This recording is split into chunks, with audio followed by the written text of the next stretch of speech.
Nope shirt. We are live! Welcome to the Thursday show here on the Frontline Gaming Network. We're talking about costumes and stuff. And look at this.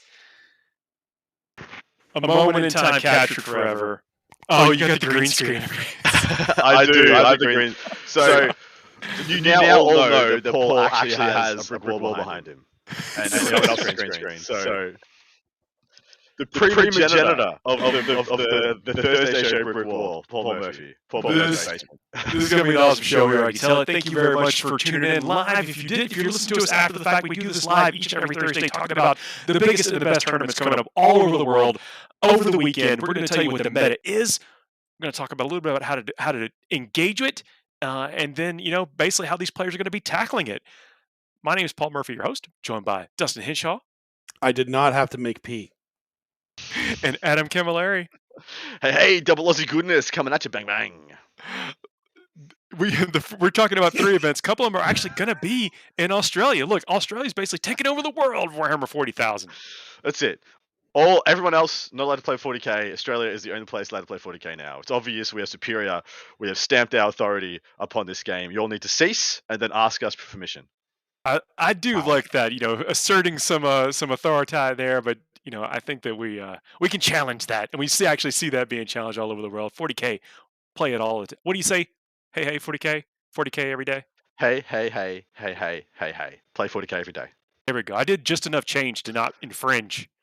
Yes, I did an homage. You did the original. I won't be sending my suite of high priced lawyers to knock on your door, your basement door. Look, we got a big show. Like I said, I mentioned this. Before we do that, I want to make sure you check out our sponsors, Frontline Gaming Network. I think they just put up some new pre-colored terrain. You don't want to miss it. One of the coolest ways to power up your tabletop is to go and check it out and get that stuff on the table. Get playing faster. Well, they've gone to the next level with this stuff now. You can now get the color you want on the terrain. Like you can order the terrain you want in the color that'll match the mat that you own or that you want to purchase. And so it's like they're just like next level this terrain series again. Oh yeah, I can't wait. We have a nice shout out in the chat that says in Kansas City, got to go get some wings from a place called the Peanut, and both of those things sound great. And so yes, let me know where it is. Hopefully it's near the hotel. We'll be going there, talking about the U.S. Open Series coming up later on this year. Definitely going to be there checking that out. But look, we got to jump into some of this coverage. It's only an hour show. We're going to be talking about Roll for Damage Grand Tournament, Battle in the Bush, and the Trash Chicks GT. You can see why they made the show instantly. Nicely done. Nicely done. I can't wait. We're actually going right to the Damage GT from Adelaide in South Australia. If you didn't know we're South Australia, I guess technically I shouldn't say that it just always had to be Australia, but South Australia is indeed in Australia. This tournament, formerly the Adelaide Warhammer Grand Tournament, 40K Grand Tournament, has been rebranded in honor of the late Andy Damage Penn. Love to see that community bonded together like that. Adam, you may have some more insights to that. Yeah, everyone just called him Damage. I didn't even know his name was Andy until after he'd passed away, unfortunately. I just call him Damage Penn or just Damage. And he was a hell of a character. He was a larrikin, as we'd say in Australia, as in he was big, boisterous bloke. Used to play for the state team, in the national competition. He'd play and represent South Australia on a couple of occasions. One of the stronger players in the region. He was like a mercurial guy. He'd play really off the meta stuff, and you'd think, oh, this list is bad, and then he would do and make magic happen with it. He rolled like a god, and is going to be very missed by the South Australian community. So in honor of him, Roll for Damage, 72 players. Hopefully you all roll really well that weekend in honor of him. Well, it's a 6-round event, going to be plenty of opportunities to do that. And I want to say the hashtag doing it right is that they have all listed their factions, which makes it easier on us. That is one thing. Look, Adam combs the tournaments trying to find the best and the biggest and the brightest. And you make it easier on him and then therefore transition, easier on us straight up to talk about it on the air. The hate level and the bile that rises in my gullet, the less people that list their factions, means the less likely we are to cover your event. Straight up. It takes me so many more minutes. Every person who doesn't list their faction pretty much takes like 30 seconds of my life. Wow. It sucks. That's the show. That's the Do way- you guys feel guilty now for not putting you in a list? You should. Man, You well, should. there's some events that are like 30%, a third, or half of them don't list factions, and they just happen to be the biggest event that weekend, so we have to cover it. And then I'm like, well, here's like literally 45 minutes of my life gone, just because you don't list your faction. There we go. Make it easy. Look, providing the service for the people here. Do what you can. Dustin, you want to tell us what we're going to be seeing at the tournament? I would love to tell you what we're seeing in the tournament. The Imperial, we are starting off with a Legio right. Titanicus. It's got to be a Warhound. What? One Warhound, right? His army list was just a picture of his Warhound with Yes! with F Tau written on the side of his Warhound, and I'm like, you're a fucking legend. You are. That's PG. We got PG-13. We get one. Yeah, I said F, so but yeah, yeah, obviously. dodge, duck and weave, Dodge. duck and weave that PG rating. Yeah, Take that. that is the best move I've ever seen. Just putting a picture of the one model. That in your army is as your that's list. strong. I love respect that. I love Yeah. that. Mad respect. There's also 4 sisters, 3 custodes, 1 admech, 2 Astra Militarum, 3 Grey Knights, and 2 Imperial Knights. Although with Warhound there, those Imperial Knights just kind of pale in comparison at this point. I mean, like, why even show up at the table with that, right? Space Marines, there's 2 Dark Angels, 2 Space Wolves, 2 Blood Angels, 1 Ultramarine, 1 Salamander, 3 Black Templar, and 2 Iron Hands. Black Templar taking the podium of the Space Marine Superfaction being represented. The Chaos Superfaction, there's 8 Chaos Space Marines, 3,000 Suns, 1 Death Guard, 1 Demon, and 2 Renegade Knights. Those Demons are going to start to see a surgence soon, I think. Xenos, there's 12 Necrons, 2 Orcs, and 3 Tau. Hive Mind, 5 Tyranids. No more, no less. Eldari Superfaction, 1 Drukhari, 1 Harlequin, and 4 Asuriani, making the faction podium. Necrons crushing it at 12. Chaos Space Marines in second with 8. And then Tyranids with a respectable 5. That's surprising with the Chaos Space Marines. Yeah. Did we get any insight into maybe like how they've come about that? Because I have to imagine that's 7 Abaddons. It is close too. We've got one of those list of creations of Bylers coming for you up in a moment. The top ranked player in attendance having taken them, but there's a lot of Abaddons. There's a decent spread between which factions will be taken between Creations of Bile, a couple of Emperor's Children, a couple of Word Bearers, and some bits and pieces. Actually, I think there's an Alpha Legion and a Night Lord in there as well. So it's actually a good spread of Chaos Space Marine sub-factions, which I think is because it's still quite a new thing for a lot of players. They're still testing and trying to figure out what they like. But Chaos Space Marines are pretty strong. And I will say one thing about Australia. Australia has an overrepresentation of very strong, very dedicated Chaos players. It's always been a tale for Australia for the last kind of decade. We've had a very strong Chaos contingent. I don't think that's unique. I mean, I don't think it's unique necessarily to Australia. I think that Chaos is one of those factions that, of course it attracts us, it lures us in. We don't talk about it. It is the other side of the Space Marine coin, though. It's so funny though that you find people who start playing Chaos and then they're just the Chaos gods just draw them in and don't let them go for like their entire hobby career. They're just a Chaos player now. That's it. You can play all of Chaos, but you don't play anything but Chaos. And it's so funny that there just seems to be absolute like cohorts of the community. That's their identity. But it's almost like a renaissance period for them now. The book is, again, people are starting to figure out, how to go about approaching that. And it's interesting that you say one of the top players. And obviously, we're going to feature some players here. And, for folks that may just be joining us or haven't figured out like how we talk about players this deep in the ITC season, we kind of try to focus on top ranked players in a region. And then we also pick out some cool lists, things that we do think might be on that roller verge of the meta. And so if you are like going to some of these events and some meta breakers, throw it in the chat. Maybe we have time to real time look at that kind of stuff. But also let us know if you're, what maybe you're taking, so we can give you a shout out during the live broadcast as well. But obviously, we're not going to look into a deep dive on that Warhound list because we just did. We're done. We just did. We just did it. There it is. He's playing a Warhound, doesn't like Tau. There's a story. There you go. That's the story. But legitimately, so the only way to guarantee getting your 10 of your region, of your country. If you are in the top 10, you'll be one of the 3 lists guaranteed. If there's 3 in the top 10, that means it's a Shark Tank event, and I want to show all 3 of the top 10 in attendance if they're there. If not, we'll try and pick out the spiciest, most interesting stuff, as Paul beautifully just described. But first of those top players in attendance, Mr. Adam Napier, one of the head TOs for Uprising the Grand Tournament, which is the kind of the LVO equivalent in Australia at the moment. He is playing Chaos Space Marines. He is playing Creations of Bile, a single battalion detachment. So there is no Abaddon here. He starts off with a Demon Prince with Wings, Have we got a flyer equivalent for a DP with wings? We'll come with that shut later. up.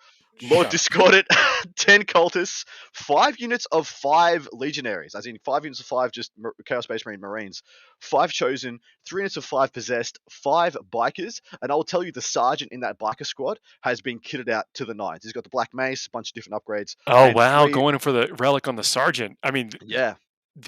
I saw people, especially at the stores, they're picking up bikes. Bikes, if you don't already have some, I think is kind of a sleeper unit. I think so as well. He's like a little Chaos Lord, but he's got 4 bikes as a blade of wounds to make sure he makes it to combat. I think it's actually pretty sick. And he's got 3 rhinos to tote everything around. Now, when I looked at this list on face value, it looks like the most basic list imaginable. It's just 2 punchy characters, MSU melee, Yeah, this is the and 2005 list, right here. yeah, and everything just fights on death. It's nice, it's elegant, it trades, and you always lose the trades against it. And the Lord Disco and the Demon Prince are absolute savages. Like they're the things that go out and kill the knights for you, and then he uses the chosen and the legionaries to just trade on objectives and try and flip. How do you guys feel about it? I am actually a big fan of Bile. I think that there's a reason that Dark Quin's got nerfed. Bile still has this ability. Do we think it's going to get nerfed though? Because they're not winning right now, and I think people are they could take advantage of it right now. Because fighting death, especially with something like this, is really strong. Like Adam said, you can't trade into it effectively. It's impossible to trade into it well because one way or the other, they're going to hit you back. So this is built for the Sisters matchup. This is built for the Necron matchup. This is built for the Blood Angels matchup. It's built like for the meta to me. Yeah, exactly right. What it's not built for is things like Tau, Hail of Doom, some of those predominantly shooting armies. But when you can force the combats on your terms as the Chaos Space Marine player, you're always going to win. Like if you just go first and make the middle of the table, the game could almost be over if you don't have the shooting resources to remove elements and you have to go and do it in combat. It becomes crazy. I love this list. I think it's really nice and simple, but it plays phenomenally well in the right hands. And this is one of those you got to know what they do. And you might not recognize that because of the disguised power and just the models that are on the table there. Exactly right. So I like that. So jumping into the next player in attendance whose list I absolutely adored. This is Before Brendan. we do that, I want to give a shout out to some of the chat. They're talking about the hobby that they got going on, and also the fact that maybe once you've painted 4,000 points of Black Templars, you might want to move on to something else. As far as the armor and stuff goes. But I more want to highlight the fact that we have a great live chat community. So again, if you listen to us after the fact, and you do happen to get a Thursday night free, we do this at 9 p.m. on Thursday nights. That's why it's called the Thursday Show. So pop on over and join us if you can. And again, thanks to everybody making this kind of special real time as we're doing it. Anybody else working on painting some stuff out there? What are you painting? Yeah. Walker Prince, Fly Prince. I don't know. It is Walker or Princess Ranger is what it is. I love that. So next list that I wanted to pull out is Mr. Sam Marshall. He's playing Iron Hand. So Space Marines Iron Hands. Another single battalion detachment. This is savage. This list is savage. And in my mind, this is the list. This is one of the lists in attendance that the first list may not want to see across from it. It's got a Primaris Librarian, Primaris Tech Marine, 2 units of 5 Intercessors and a unit of Incursors making up the troops, 3 Redemptors with all the trimmings, the Macroplasmas, the Icaruses, the Underslung Onslaughts, the Super Volkite Contemptor, that being the one that's been made to be a character, which I believe has a Warlord trait as well. 10 Vanguard Veterans, and then 3 Storm Speeder Thunderstrikes. So this list has so much DACA, and it's that's all the Primaris Speeder, right? Yeah, it's the Primaris ones that always hits on 2s. So they have they have Bliss Skill 2+ as base. They move 14 inches, I believe. I might move 16 inches if I might be wrong. And they just have a bunch of really high strength D6 damage weapons with good rend. They're actually really good armor contempt options. In addition, you got the Redemptors with the innate rend 4 on their Macroplasmas. This is actually a really spicy list that lays down a lot of firepower. If I was going to say, this is like a Tau list. This is like equivalent to what Tau brings to firepower wise. But with a better Feel No Pain, right? Yeah, with a 6-up Feel No Pain across the board and always operates on top profile until it's pretty much dead. Yeah, it's spicy. I like this list a lot. Yeah, you normally see those in like the Ravenwing list, which I've actually seen a lot more of recently. The Ravenwing lists, and they've been doing well, but it makes sense in Iron Hands. Like you said, they're basically always going to be acting at full, Mm. and they're going to put up more damage too. I That's a actually, I lot of actually really like that. that's a lot of high toughness, a lot of wounds over there. The Redemptors, Contemptor, Yep. the vehicles, the Tech Marine to heal. Like if you don't finish it off, it's gonna make it. It's basically gonna blank your turn. Yeah, exactly right. And in addition, it's got the little counter assault unit with the 10 Vanguard vets, which could be 2 units of 5. And if I remember right, I think they're single or double lightning claws on all of them. So a bunch of the profiles you don't have has been taken up by the Vanguard vets, like the rules to wound, decent rend, low strength. Because you got high strength out the wazoo in the shooting phase and combat from the Redemptors. So yeah, I do actually like the balance, the checks and balances of this list. I wish it had like a couple of land speeders, like storm speeders, like maybe dropping one of the Oh, redemptors just or one something of you the could speeders. sacrifice. Like here's 80 Just, points I could throw somewhere and have it do something. yeah, just some trash to go and get some points in a mission when you got really good terrain. This event will have really good terrain, has some of the best terrain in Australia, so there is going to be deployments where this guy doesn't get to shoot anything, and so in those ones you want some little pieces of crap to go and get you some points.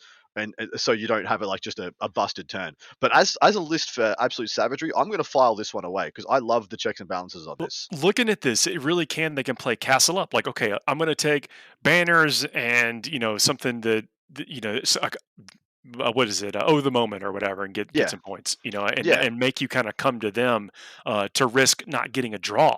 So maybe just the illusion they can put up. Well, it's not even an illusion; it's a real thing. But like the threat of, we're going to draw if you don't come across and get a little aggressive, and then exactly making right. people be punished for that is probably they're going to pull out a couple wins just on that in this 6 rounder. Mhm. Spot on. Last of the list for roll for damage. This is Brendan Catalano. I pretty much pulled this one out because he had a bit of a meme built into this. I'm here for a meme. His club name is Anti-Meta Meteor. He's playing Necrons, which are expansionists and conquerors. He's got a Catan shard who's taken the power Anti-Matter Meteor. So you got on the show. Congratulations.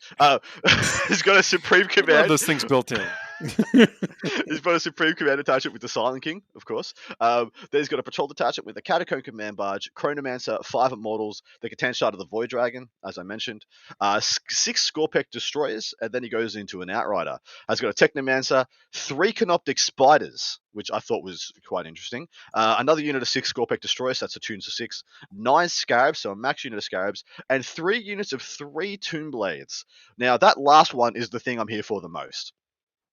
People playing Necrons out there, 3x3 Tomb Blades, very inexpensive obsec, very quick, surprisingly durable with innate -1 to hit, toughness 5, and if you fail to kill, if you kill 2 out of 3, maybe 1 gets back up. I quietly like this list quite a lot. People have been talking about the Tomb Blades and haven't seen them. I haven't seen them do well. I mean, I've seen them on the table, but I've seen people talk about it. Haven't seen them do well. Is this the one that's going to bring the Tomb Blades and succeed? Well, I mean, they Succeed, scare exactly me, right. but I have a 5-up save almost everywhere, so they're That's scary to true. me. That's true. The 3 spiders is an interesting choice. So the spiders actually do decent work in combat. I believe if I remember right, the Technomancer has a couple of ways to buff those spiders with the Kineptic, whatever the crap it is, for giving them +1 to hit.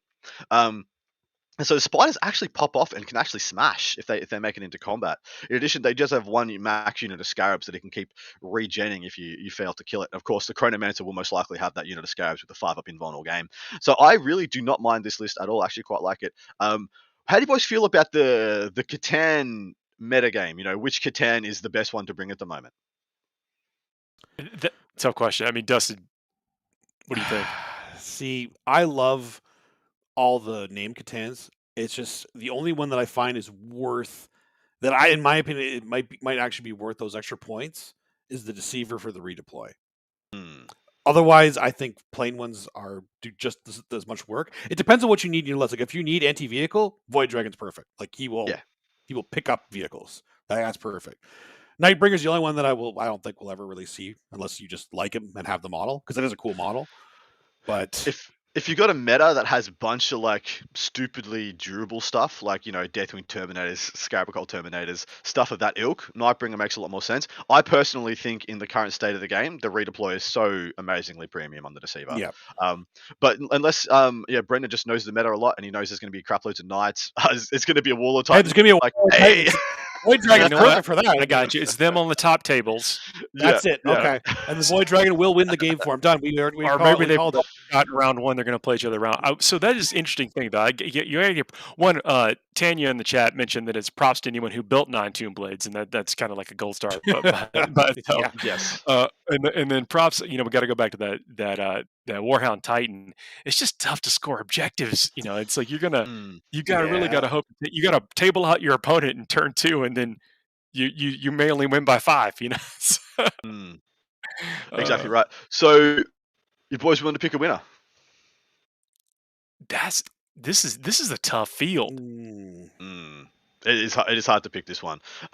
Going against Adam Napier when he's like ranked 3rd in the world playing in his own backyard, it's usually wrong. So I'm going to not pick. I'm not going to pick CSM. I'm going to pick Tyranids. I'm going to pick this anti-meta Meteor style. I'm going to go with Good Necrons, luck. I think. Yeah, nice. This is a tough one. I mean, I'm looking at the field, and it's a good spread. I mean, there's some saturation where you might expect to see the saturation, but it is still a pretty good spread. I'm going with Adept Sartas. I think that's a good call. And can break through. Basically, a take all comers, and the field is a take all comers. Totally fair. Awesome. Hopefully, everybody enjoys rolling for damage and raises a glass for our man Andy Penn. Yeah, absolutely. Next one we're talking is a Battle in the Bush from Orange News. Is Orange the place? It's the town. Yeah, it's called Orange. I'm pretty sure we've done a tournament from here before because I think we've had this conversation. I'm having a little deja vu. We've had the New South Wales, and then we debated whether or not it was London. Is it in London? Is it in London? Was there a South London, old South Wales? Yes, I think that's what it was. Is what we talked about, or Zealand, and no, it was regular Zealand. Yes, that's right. Where's regular Zealand? That they needed to make a new one. London. Yeah, it was in London. Everything's in London. We just London. recently had our 1-year anniversary on this show, so we've talked about a lot of places. So there's actually plenty more episos that you can go check out if well they run geography lessons. These are inside jokes if you don't get them. they run this event pretty much every year, Battle in the Bush in Orange, New South Wales, and so it's very likely we did this one last year. 73 players, 5-round event, and 20% did not list the faction, and we've talked about that. Come on, make it 20% of players wasted 30 seconds of Adam's time each.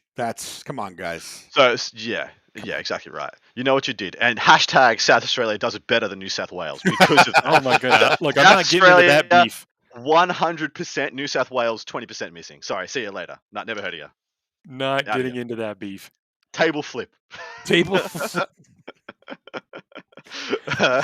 Listen, what are we going to see there? Well, I'll tell you what we can see of the 80% that are there. So we got BO Superfaction. There's 4 Sisters, 3 Custodes, 2 Admech, 3 Astra Militarum, 1 Grey Knight, and 4 Imperial Knights. Space Marines, there's 3 Dark Angels, 3 Space Wolves, 1 Blood Angel, 1 Ultramarine, 1 Salamander, 1 White Scar, 1 Imperial Fist, 1 Iron Hand. Chaos, there's 7 Chaos Space Marines, 4 T-Suns, 2 Death Guard, and 5 Renegade Knights. Xenos, there's 6 Necrons, 5 Orcs, and 1 Tau. The Hive Mind, there's 6 Tyranids, 1 Genius to their cult, yes. Eldari, 2 Drukhari, 4 Harlequins, 1 Assyrian. I mean, the faction podium is Chaos Space Marines, topping it all off with 7. Tyranids and Necrons tied for 2nd with 6. And then Orcs and Renegade Knights tied for 3rd at 5. Orcs making the podium at this tournament. What do you think of that? I'm real happy to see it. In fact, this is so while I will joke that SA does it better, the spread of factions is so much better. This spread is awesome here. This is a really good spread. Fantastic. What's up with the 1 Tau? I mean, I shouldn't say, why is that person bringing Tau, but why aren't more people bringing Tau? I thought that as well. It must, to me, and this is actually counterintuitive to what I disseminated from the list analysis. I was looking at the list and I saw a lot of people bringing more shooting than usual, which led me to believe that they think there's going to be less terrain than possibly at other events. That shooting is going to be more valuable. In which case, you would think Tau would shine, and yet there is sweet bugger all Tau. There's no Tau. So yeah, I have no explanation for that apart from maybe all the players went to the other event. Maybe all the tower are the ones that don't list their faction. I went through and looked at every single one. Don't give them that credit, Adam. 100% of the ones the factions are listed. So yeah, I won't do incorrect analysis. I won't have it. I won't stand for it. I guess that's fair. Appreciate that thoroughness there. But yeah, just curious, because obviously, or I should say, we know there are a lot of Tau players, and I guess they've either moved on to other factions, or they do have that insight as to what they think they're going to face, and that does influence what people bring to tournaments. Now, some percentage of the tournaments are people are just bringing what they want to bring. Some percentage of the players are bringing what they think they have to bring. And there's it's kind of interesting to see both sides of that.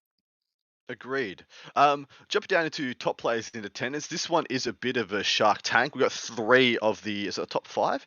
Yeah, three of the top five in Australia in attendance at this event. First up being the second ranked player in the South Pacific. His name is Josh McMillan. He's playing Bloody Rose Sisters. This list is pretty much what you'd expect. He's got a Canoness, a Missionary, Morven Val, 2 units of 5 Battle Sisters, 10 Novitiates, a unit of 8 Sacrosanct, unit of 9 Sacrosancts, Dogmata, Hospitaller, unit of 8 Repentia, unit of 5 Repentia. So the only real difference here, he's got one less unit of Repentia than usual. Yeah, fewer Repentia. Then he has 10, 9, 6 Zephyrim. So for a total of 25 Zephyrim. And then 2 units of 5 Retributors in 2 Rhinos. So this list is interesting. So it's robbing a little bit from the Repentia to pay a bit more of the Sacrosancts. And that was another reason that I thought, this must be less terrain, because he's gone for a bit more durability than the Punch. Naturally, Zephyrim are a lot more durable than Repentia. And that means if you only have 2 units of Repentia, well, you only need 2 Rhinos. And if you don't have the Repentia in the Rhinos, you can have the Retributors in there, you can have Sacrosancts in there, you can have just the Sisters and the Novitiates in there. So I do like this list quite a lot. Josh McMillan was one of the coaches for Team Australia and was a great assistance to the team. So he's an absolute champion. He'll do very well with this list. It's a solid list. Sisters list, I always like seeing the kind of minor variations that you'll see with just some of the newer ones. And I think I actually really like Sacrosanct. I didn't know they had a -1 to wound strat in close combat too. Like they can be messy, like hard to shift. Yeah, they're really good. I highly rate Sacrosancts all of a sudden. I think people just assumed they were bad because of the armor contempt change and them not getting it. Well, they also got the bodyguard rule, I think, changed a little bit on them. And, and so, it's just they became a little bit less in fashion. But if you can make it work for you, then so be it. And the Sisters has the Adeptus Sororitas army has that flexibility to where it's where do you put your 500 points difference? Yep. Yeah. And it's interesting to see some of the Sisters lists have started to get a little bit exposed by, surprisingly, some of the Knight lists out there. Obviously, some of the Chaos Knight stuff can just turn your stuff off like it can do to anybody. But the Imperial Knight stuff, some of the Imperial Knight builds where your Repentia win them on 5s because they're all toughness 7 or better. Sorry, Retributors. Repentia win them on 5s. And then you're -1 damage because they've got a Bondsman ability on them. All of a sudden, your Repentia just don't kill a baby Knight, get killed in return. And Zephyrim all of a sudden start to look vastly superior to Repentia. And so I'm here for this change. I'm here for more Zeph, less Repentia. But 2 units, is plenty for what you need. No Castigator in there. So is this even really a meta Adeptus Sororitas list? Wow. We'll see. We'll see when he smashes the podium, because that's what I'm expecting from Josh at this event. Yeah, absolutely. Good luck. Next one up is Michael Duke, ranked 4th in the South Pacific. He's playing Leviathan Tyranids. This is quite an interesting build. He's got a Warcrant with Shard Gullet, a Neurothrope, 2 units of 10 Gargoyles, a unit of 10 Termagants. So no big units of warriors as of yet. 3 Tyrant sound to play when he says Warcrant. I do. Yeah. Just bow or something to piss Dustin off. See, but it doesn't make any sense though. What if it advances all game? Then is it a run rent? Is that what we have to call it then? If it never actually walks normally, you actually advance all the game. It's a run rent now. Okay. Every week. This is the world we live in. Adam casts the Warcrant bait into the barrel of that Dustin the fish swims. Every week he's just like, oh no, Warcrant bait, and reels it right in. It's fantastic. Never getting old.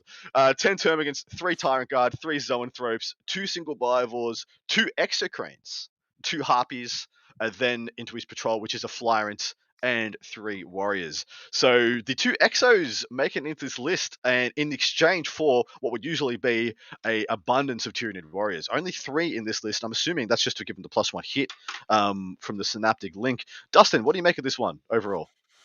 It's a solid list. I actually like the Exocrines being added in here, and the Harpies.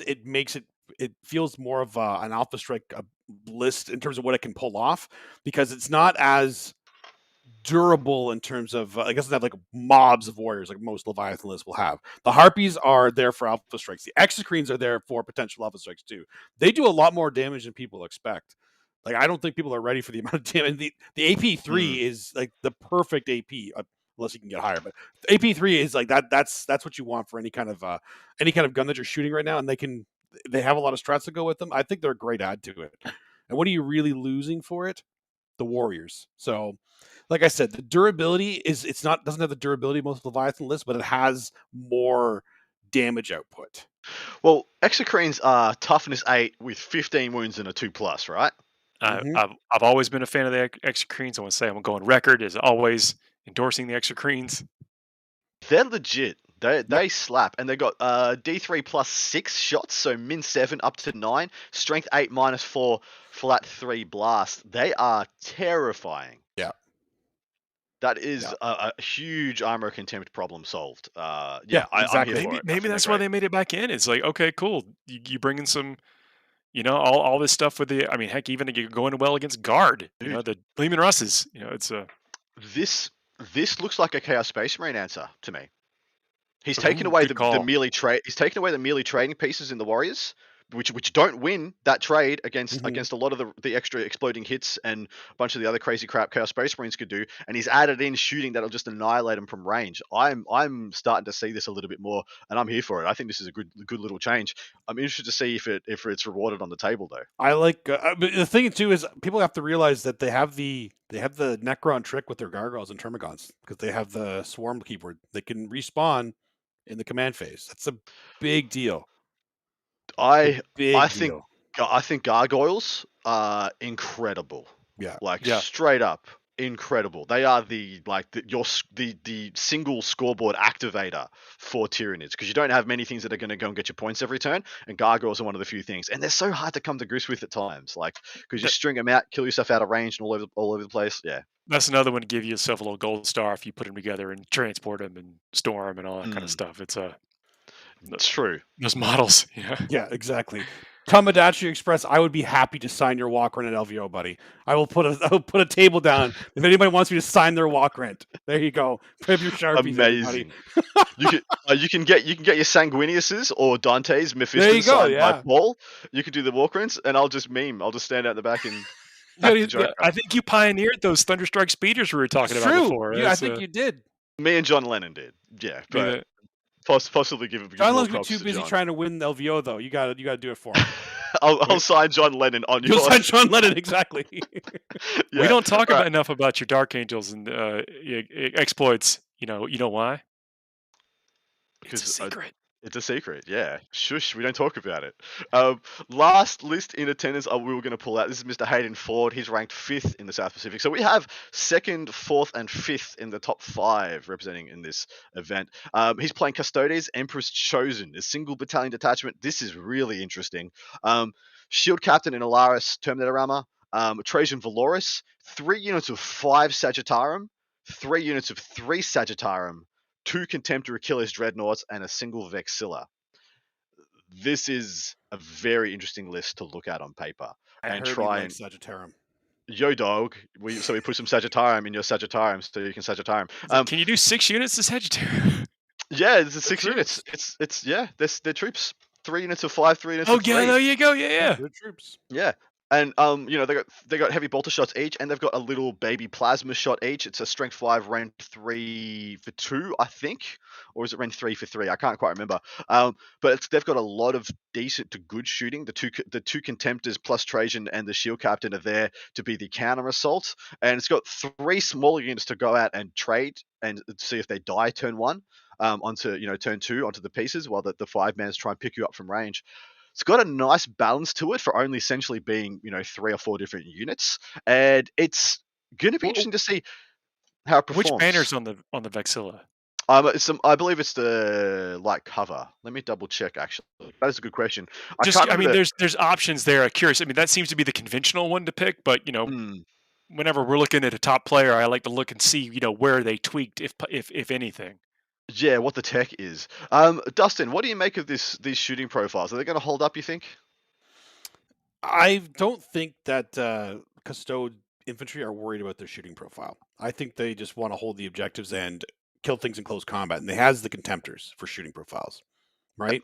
So I don't think he needs to worry too much about that. I'm pretty sure it's 2 damage on them, not 3. So like it'll kill some of the random 2 wound things that they need to kill. That are everything else. We might be too scared to get into close combat with them anyway. Because if they spike some 4-ups, you lose that trade every time, right? It is half the time it works every time. Magnifica. So it is. Perhaps someone in chat, tell us. Magnifica's the plus 1 to save, I think. I count some light cover, I think. Yeah, I thought it was. I was pretty sure it was the light cover. I will double check I'll have it up in 1 second. Emperor's Chosen, is that the right pick for this, you think? I think Emperor's Chosen is generally the right pick for Custodes right now. There's arguments for what's the advance in charge one? It's the -1 to hit, sorry. The Magnifica is the -1 to hit. It is the -1 to hit, okay. Yeah. Beautiful. 3 damage on the undergun as well. Solar Watch, sorry. So there is arguments for the Solar Watch, but I'll ask Adam to sign 100 cards. Yes, there you go, Adam. Please no. I'll sign your Baneblade. That'd be fun. Okay. Or your tank commander. Yeah, you bring me a Pask. But yeah, this is a really elegant little list. He's probably very well practiced with it. He's obviously doing very well in the ITC rankings in Australia. So yeah, I'm excited to see how this performs. There's a lot of mortal wounds out there, so I do think Emperor's Chosen is the right one. Plus, with the Contemptors and just rerolling one hit or damage, hit or wound roll every turn, it adds up a lot when they have a lot of MSU. I like it that he can just throw just a couple of things back to score, maybe some objectives, 1 or 2 things, doesn't care about, never going to be killed kind of thing, and then have all the game be fought up on the next half of the other side of the board if necessary. Exactly right. And 15 Sagittarium with -1 to hit, possibly in cover already. So they're sitting on a 1+ save with -1 to hit. It's actually really, really difficult to get rid of them. So yeah, we'll see how it goes. Oof. I'm going to pick CSM for this one. I didn't pick CSM for the last one because it was the easy pick, so I'm picking him for this one. See, I think with a spread here, because it's such an even spread, I'm actually going to go with Sisters. Okay, fair. All right. For the same reason that Paul was saying for the last one, because they're a take all comers list and it's in like an all comers event. Like everybody's here at a good even pace, so I think they have a best chance. I'm going Necrons for this. Yeah. I think it's going to be tough to get. We got the secondaries on lock, and so it's other people's kind of. I guess it's on them. The onus is on them to try to shift them off of that, and it's going to be a tough fight all around. It will. So next one we're going to talk about is the Trash Chicks GT from Santa Clara, California. That is here in America. Oh, but before that, we're going to have a word from our sponsors.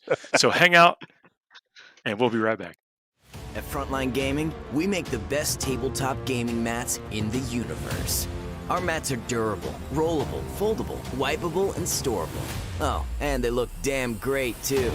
Join the thousands of tournament regulars and garage gamers who use our mats to bring their gaming surfaces to life. To ensure quality, Frontline Gaming mats are custom-made one at a time, printed with high-quality ink. Our immersive designs stay crisp and are available in a wide range of styles and sizes. So whether you're playing a war game or a skirmish game, whether you're fighting over an alien tundra, fantastical forest, or real-world setting, there's a great-looking battlefield for you. Our gaming mats are printed on extremely durable neoprene backing, so they won't slide around the table, and they're thick enough to stay flat, protecting what's underneath and allowing for slight uneven surfaces. We know from experience that an easily portable gaming surface is just better. Every mat comes with a sturdy nylon zip-up bag for storage and transportation. Whether your next battle is in your home or at the local game store, you'll be able to unroll your FLG mat and get gaming right away. Our products are all made and tested by passionate gamers at Frontline Gaming HQ right here in the USA. It's time to take your battlefield to a new level. Frontline Gaming, champions of tabletop.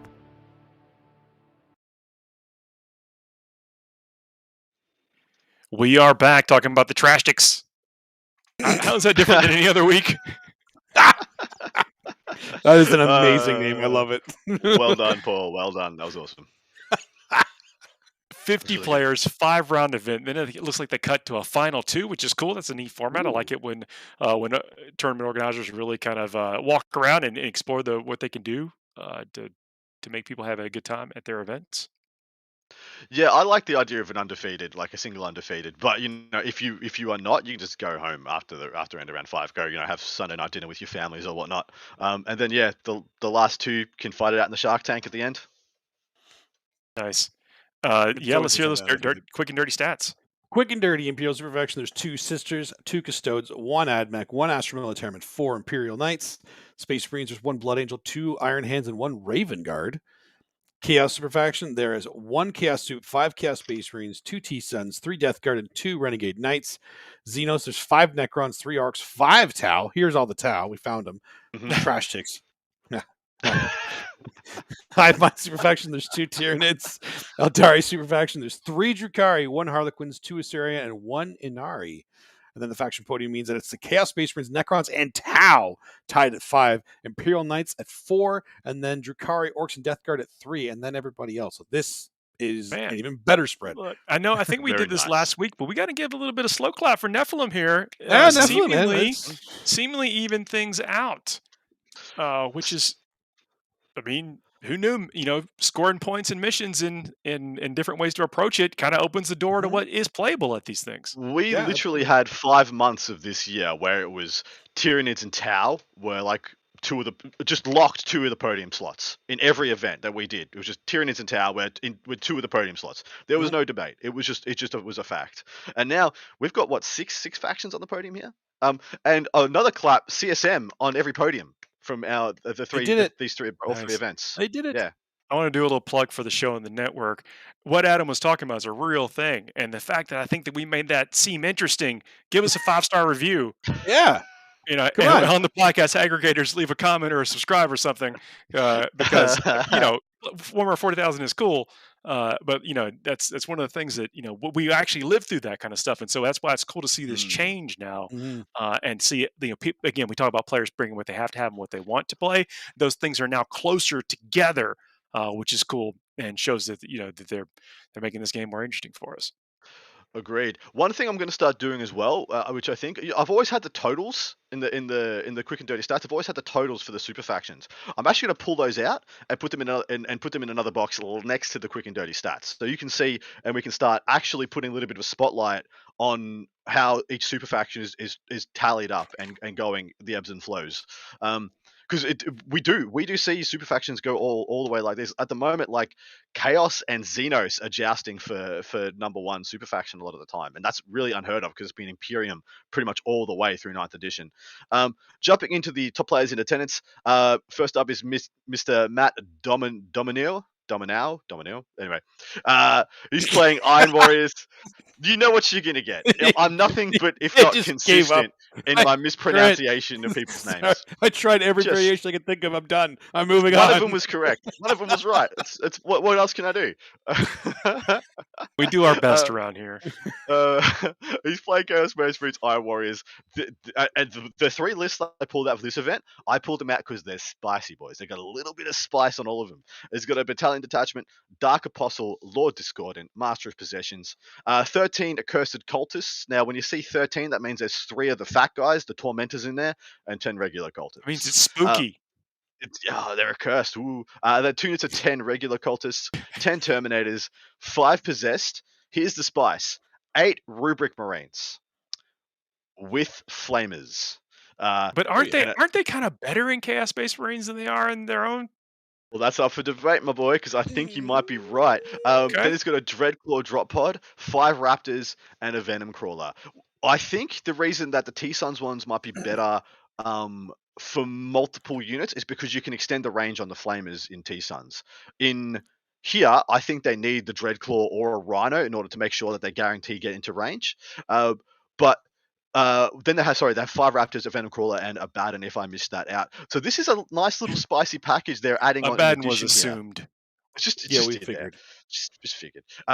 But what CSM has been touted to lack is a decent shooting option. Ways to clear screens so that your juicy stuff, your possessed, your Terminators get into combat with things of relevance. And I think that's exactly what we're seeing here for the Rubric Marines. They come in the drop pod, possibly turn 1, clear out a bunch of your trashy objective holders that are going to get in the way and roadblock the fatty units, and you start getting a lot more relevance out of your huge investment, like possibly a quarter of your points and a couple of CP investment in your Terminators, making them actually do things on turn 2, 3, and 4 rather than making combat on turn 3 and 4 maybe only.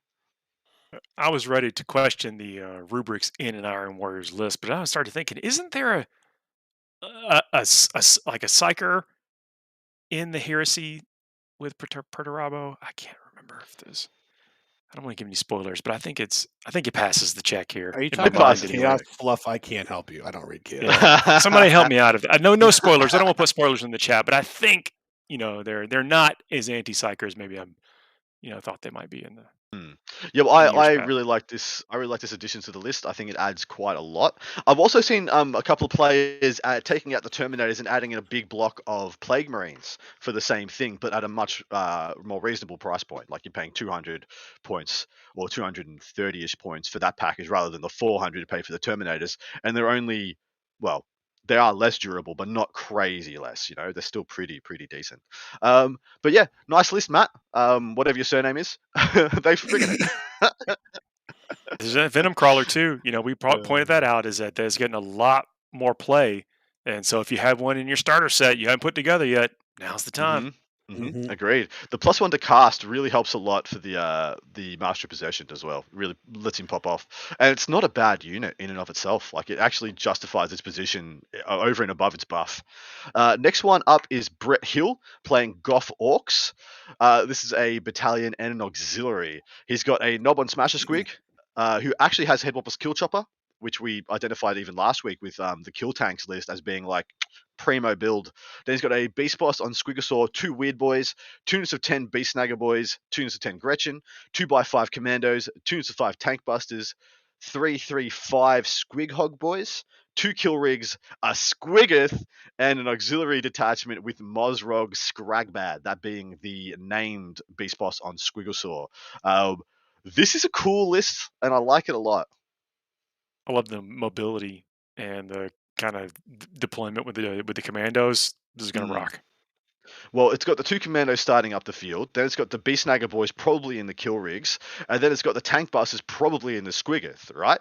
And then around that, you've got the Squig Hog Boys playing defense or aggression. And then you've got 2 Beast Bosses and a baby Beast Boss with the Nob on Smasher Squig as your super killy, like, counter-assault melee characters. I think there's a nice balance to this that I'm here for. I like the MSU style of orcs. I did actually play against and saw a 160 boy Goths list last weekend, and it actually is really good in this meta right now. A lot of things struggle to kill it. It's just hard. The volume of shots they're packing. They're trying to get more AP3 stuff, and they just that does not equate to a lot of shots. It's like, well, once you wog, you have a 5-up invul in that turn too. So like, even if you do, I still get a better save than I normally have. Nice to see. Nice to hear that's got some. I was going to say some legs. It has 400 of them. It has a lot of legs. But you're exactly right, Dustin. Everyone's pivoting into quality, and all of a sudden, then quantity becomes its own quality. Yeah, it's really quite interesting. Last list we'll be doing for this show, Mr. Jimmy Kim, who's playing Death Guard of the Ferryman variety. Once again, a single battalion detachment. Oh, I think is all the lists we did this weekend a battalion with the exception of the Necrons? Yeah, legit. There's been a Supreme Command in there, but yeah. But the only thing that doesn't have a battalion in it, everything has a battalion in it except for the Necrons. They got a patrol and an outrider with their Supreme Command. There you go. That's also. I mean, Nephilim. we clapped for Nephilim before, but I guess that's one of the only downsides. Jimmy Kim, Death Guard, Demon Prince, Malignant Plaguecaster, 10, 10, 10, 5 Plague Marines for a total of 35, in addition to taking 2 units of 10 Poxwalkers, a Biologist Putrefier, and a Foul Blight Spawn, 3 units of 3 Death Shroud, a Dreadclaw Drop Pod, and 2 Rhinos. So the second Dreadclaw of this event. Is there something going on in Santa Clara where Dreadclaws are just like in an abundance, like they grow on the vines on the trees and people can pick them on their way to the events? Because these things are rare where I come from. At the start of this list, I think you meant to say Death Guard, Walker, Princess Ranger. Walker Princess Ranger. That's exactly right. Meme missed by me. Thank you very much, Paul. 35 Plague Marines, 2 of which, or possibly 3 of which, will be in Dreadclaws or Rhinos. I love the fact that this list still squeezes in 3 units of 3 Death Shroud. I think that is extremely strong, having that density of durability and melee punch. That's power of balanced data slate, where you get 35 Plague Marines, and then 9 Death Shroud. That's Yeah, I'm here for it. I think it's good. I think the Death Shroud, I love the Death Shroud as your like second wave. Like send out the transports and the other boys, and then Death Shroud essentially camp the objectives for a turn or two and let's start making their way up the board. Just chances are, once you've done a little bit of a trading game in the middle, you don't have an answer for the Death Shroud coming up. Like you just don't have what you need to kill them, because what you need to kill them, you needed to kill the freaking 35 Plague Marines that were going into those Plague coming at Marines, with the Ferryman being able to get that increased aura on the fights last, which is the tactic here, is that they're wanting you to get stuck in, and then they're going to hit you with their quality weapons and reroll of wounds and trench warfare and whatever their strategy. They're like, I'm just gonna make it a punishing thing for you to come into this, and then you're exactly right. Then just like, and bow, I got 9 Terminators. Yeah, just the finishing blow, the coup de grace, so to speak. I like this a lot. Dustin, how's your GSC been faring into the old Ferryman? It's a pain in the butt, but it's the -1 damage actually is very painful for mass seismic cannons that are damaged too. I can tell you that. That's a pain in the butt. I have to rely more on my close combat to make trades, and it's riskier, and I don't like doing that. Agreed. -1 damage is actually very painful to me. Like Imperial Knights are a pain for me to deal with. And so Death Guard with all of that, all of their army, it's not easy. I have to overwhelm them. Well, I came with the same problem at WTC, where I went second against a list like this, and the dude just put 30 Plague Marines with Fights Last, like 2 ranks back from the front. And so and I was just like, okay, I guess I'm not winning this game. Is there a secondary here that means I can hide in one corner? Is there? Do I have one of those? Can I do something here? Let me flip a couple more of these pages. And I was really surprised how good the Death Guard secondaries are getting. I think they're going by the wayside for just how much better they got. When they're not being talked about as much as Necrons and Sisters and all this other stuff, but Death Guard got a hell of a lot better. I think they're still like a really good army. They still have, I think, more bad matchups than some of the other armies. So they hit one of their hard matchups, then they will still keep it close because they're ridiculously good at scoring points, but they have trouble winning that game. For team events, though, I think they are an amazing savage. They still move 5 inches, sometimes less than that. And I think that Jimmy here has found some interesting ways around it and is really using those points efficiently with a couple of Rhinos and then the Dreadclaw. So I agree. Can kind of, in games where it's necessary, maybe bridge that gap. Well, turn 1, just being able to go turn 1 in an objective, in a mission where your movement 5 boys just need to roll 6s on their advances to make objectives. You're just like, well, I'm not going to bother doing that. I'm just going to Dreadclaw in 10 Plague Marines on that objective I need to hold. It's hugely powerful. It gets you like a full turn ahead of your scoring prediction just by having that Dreadclaw in there. You don't technically need all 9 Death Shroud on the table either, because there's other ways to protect the characters, kind of thing. So teleport in, drop, scoot up 12, advance the Rhinos. There's all kind of stuff you can do here that make that movement deficit not so bad. And I think there's again, I like the list a lot. This should do pretty well. All right, let's pick a winner. I will note that Adrian Phillips of Tabletop Titans was also in attendance at this one, but he was running a Harlequins list that was literally just like a Harlequins list. So I didn't put it. I wanted to go for spicy lists for this segment, so I went hunting for the more a little bit of the skewed matchups. But That's he's fair. also in attendance and probably likely to do very well. For this one, what's our pick, lads? Man, I think the Squigoth is going to win. Just a Squigoth by itself. No, not Just even that's the it. Orc list, but the Yeah, Squigoth. just a Squigoth. I'm actually going Imperial Knights on this one. Ooh, yeah. I was going to break the mold too and go with the Cult Mechanicus list. Whoa, we're all just way off the beaten path with these picks here. Yeah. I hope one of us is right. That'd be awesome. We're always sick. right, Dustin. We never One have of to us- look oh, back. that's We true, never have to that's question right. these choices. All because- three of us are definitely right. All three of We- these lists have won the event already. We pick all the correct winners. I pronounce every name correctly. There's nothing to look back on. There's no issues. Obviously. Hey, that's our portion of tournament coverage that we're doing this week. We do this each and every week. And then at the end of every show, again, if you're new around here, we do a little bit of a palate cleanser. We call the Fuego Repeater, where we give ourselves, actually, sometimes they're submitted by listeners, sometimes they're submitted by friends of the show, a list of topics. These are typically 4 or 5 topics. We give ourselves a clock to run down, to rapid fire across these subjects here. Wax poetic, if you will. We have Once a the clock. clock is to 0, I turned my we stop. volume up. Apparently, people were complaining, so I turned no that matter up. where we are, we Yep. go, Well, if and the we volume have wasn't up, how could you hear him? I don't know. we got production coming from the back. That's Richard there, but What's up? coming in. How are you? Thanks for joining us. I'm delightful. I'm not going to ask the silly question. It's impossible to figure out what the theme is. There's no theme. It was just random questions. So, good luck. Can I go on a rant? No, I'm not. you have a Okay, I rant won't. at Next- the end. next You have show. the very end of the very end is going to be a full 2 minutes of you ranting. So there's no need to Okay, worry about. I'm in for that. The last Fuego is a Paul rant. Love Yeah. it. I like Okay. it. Okay. Shall we get going? Yes. Okay. Are you more excited about House of Dragons or Ring of Power? So we refer to. I can't say that. Oh, jeez. He was going somewhere. He was doing it. He was going to do it. I love it. So- He was reading the last question, is what he was doing. no, you can't even see it. I am more excited about the Ring of Power series. Me too. That's what I want, because that's something that I've basically lived in. It's lived in my mind for practically my entire life. I discovered Lord of the Rings like 4 years after Star Wars. So that's how long it's been. I've been here. Me too. I mean, I read Lord of the Rings for the first time when I was 11, and ever since then, I've just wanted every portion of that story like made into cinema, made into film. So yeah, 100% Rings of Power. I haven't watched. Have you guys watched the first episode of House of Dragons yet? Yeah. Was it good? It is. I mean, it's not. I think that they had the whole series of the original as a cautionary tale. So it's going to be hard for them to Perfect. screw this up. If they To do, screw this up, yeah.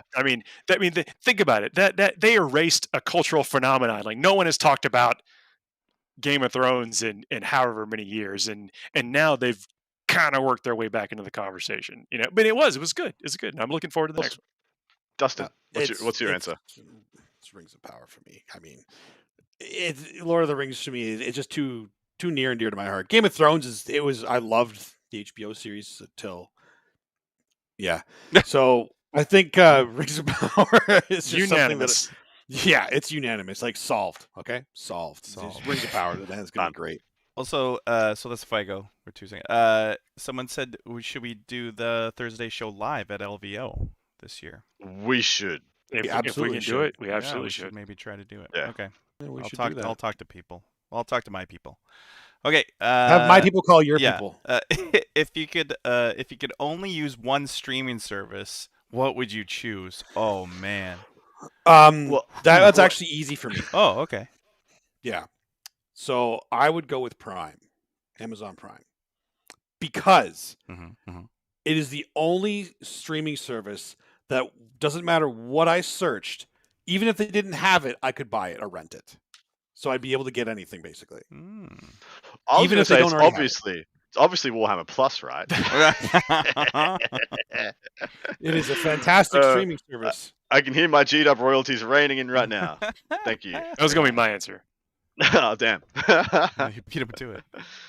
Yeah, I do like that part of Amazon Prime. I mean, Netflix is the one that I've had the longest, so I'm guessing I'm going to answer with that by default because it was the first one I bought and the one I paid for the longest. But I don't Wrong really answer. care You just anymore. borrow somebody's Netflix account. You don't have to get It's it true. yourself. It's true. Jeez. Yeah. You know what's been really weird one for me? Disney. Like Disney's the one that I cancel the most. I buy it, watch a thing, cancel. Buy it, watch a Coward. thing, cancel. I have not even purchased it yet. I've gotten it as a gift from different like conferences and stuff. I haven't even paid for Disney Plus.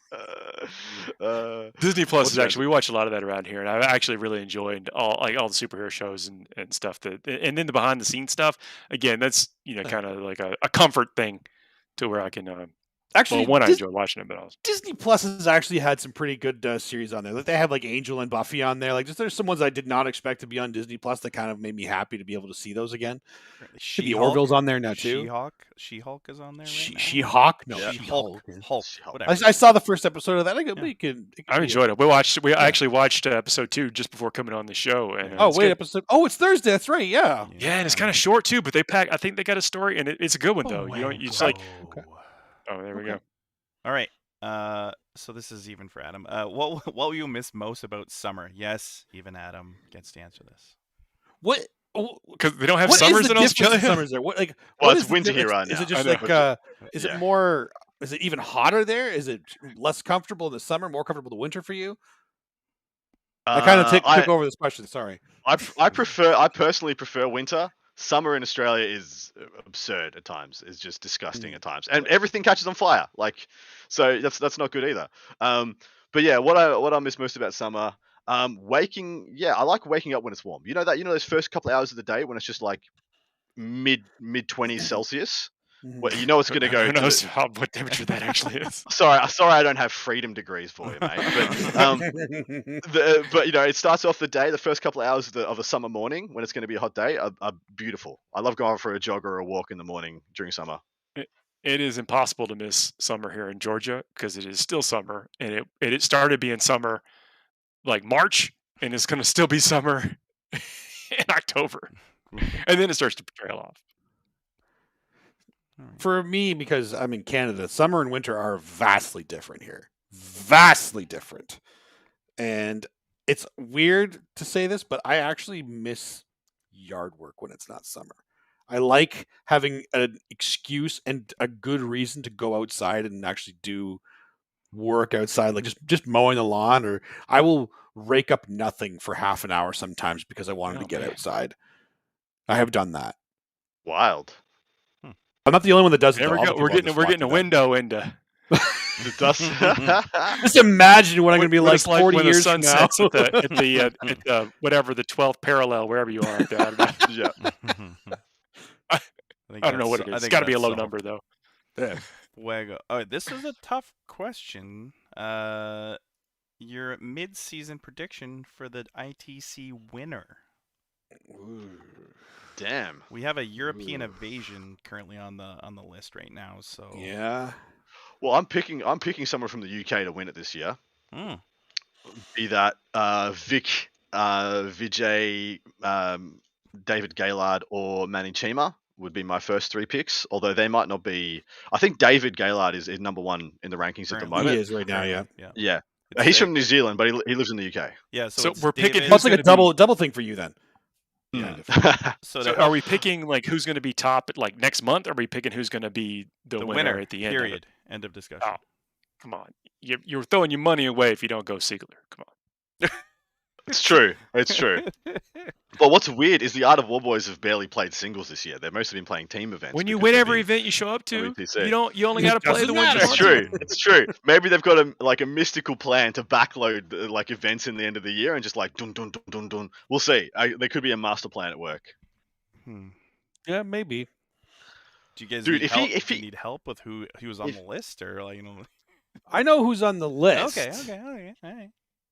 But, and I actually think I'm with Adam thinking something from the UK right now, because we talked about it earlier too, that the UK has had so many big events lately that it's. Well, they still got LGT right to go. Yeah, exactly. Yeah. And they could potentially, they're not going to, I would think, but they could potentially win the ITC without even going to the LVO kind of thing. That's what we talked about, right? So but they're going to come. Absolutely, they're going to come. Absolutely. So if you win the LGT and come top 8 at LVO, you've probably locked it up. It's probably yours. So we'll see what happens there. So which one of those 3 will do it then, or is there another dark horse that's not in the top 3 right now? So I'll go David Gaylard because he's a local boy. He comes from New Zealand, which is like hop, skip, and jump over there. It's just yonder. It's just over yonder. It's just. I mean, you can just see it. Like I could see his house. Wego. All right, best actor that played Spider-Man. These really are random. They're very random. Tobey Maguire in the first one was my best Spider-Man. It's hard to beat that. Like, it was just perfect. It is perfect Green Goblin as well. Best portrayal of Green Goblin, like, hands down. Even Green Goblin in the new one with Tom Holland was the best part of that movie. Was William Dafoe's Green Goblin. Yeah, so it's the same Green Goblin. So William Dafoe was great. He's just it's just him. Yeah, amazing. Yeah, I think. Yeah, I can't go against that. You know what the best, the best reason for me for that. My wife is not she's not a big superhero fan. Like, she'll watch them with me. She likes some of them. She's a massive Spider-Man fan because of Tobey Maguire in that first movie. That's the only reason. Like, I've showed her like the new Tom Holland ones and stuff. It's like, yeah, he's okay, but it's not Tobey Maguire. So yeah, that's good. Do you guys ever see the memes of the like old, I think it was like 70s Japanese Spider-Man? Yeah, of course. There's so many memes have sprouted from that. I'd love to know who that is and just name them for the lols.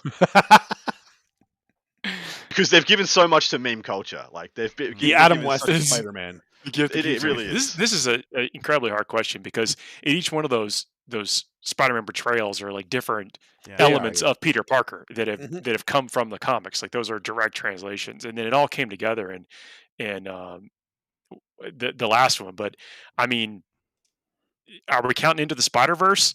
Because that is the best Spider-Man movie that we've seen is Into the Spider-Verse. I mean, it was very good. I watch it was why we're out of time, but that was a tough one, eh? Okay, Paul. Yeah, I guess you can take this one, so I'm gonna start it. How would the Horus Heresy have gone if Sanguinius joined Khorne? All right, this is all you, Paul. This is all you. 2 minutes, go. This whole Siege of Terra would have never happened. It would have been like, and Terra's done. That's one thing.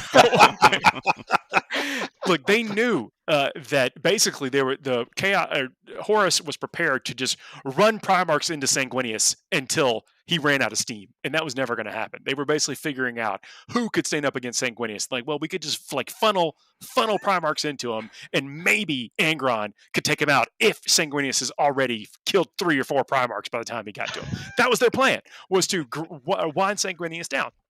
So there you go. Sanguinius, obviously the best swordsman, the best one, the only one they were all scared of. Going back even to the time on Ulanor, when they're all sitting around talking about, do you know who the Khan is? Like, nobody knows who the Khan is. Khan's like, look, and they're all talking about how they could beat the Khan. Like, there's 10 Primarchs around how they could beat the Khan.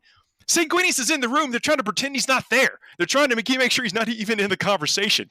And he had to step up and like, you don't even know who the Khan is. Like, he's intentionally shrouded some of this from you. It's not always the voice of reason. They're basically talking about who could beat up the second best guy in the room while he's sitting there. That's how much they already knew how bad Sanguinius was.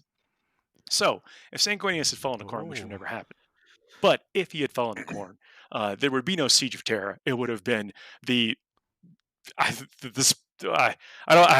trying to edit myself a little bit real time because I know the Terra is done. The Emperor, I think, of course, could have put up a mount, but they would have. I think a Chaos would have then shifted. Like, we got to get Horus to basically do the opposite. They would flipped. So the Horus would have put the chink in the armor of the Emperor, and Sanguinius would have finished him off. Terra would have been done in about 20 minutes. Like, there we go. Thanks. That was impressive, Paul. Well done, Yeah. Paul. Well done. That was I impressive. love think it. every week we need to get Paul on a soapbox for the last question. I think that's a great... I was going to talk about chicken sandwiches, but this was much better.